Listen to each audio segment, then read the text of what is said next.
Subscribe करें और दबाएं बेल आइकन ताकि कोई खबर रह न जाए।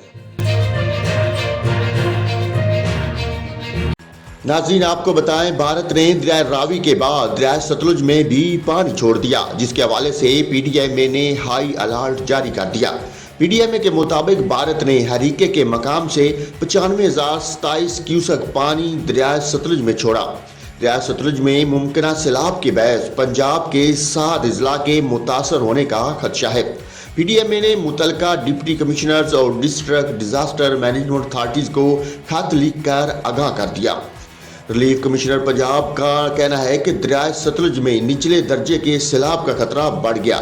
सैलाब से कसूर, साहिवाल, लुकहरा, पाकपतन, विहाड़ी, बहावलपुर और बहावल नगर के इलाके मुतासर होने का खदशा है।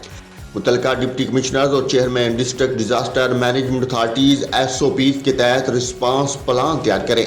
मुतलका अजला हंगामी बुनियादों पर अपने इंतजामात मुकम्मल करें।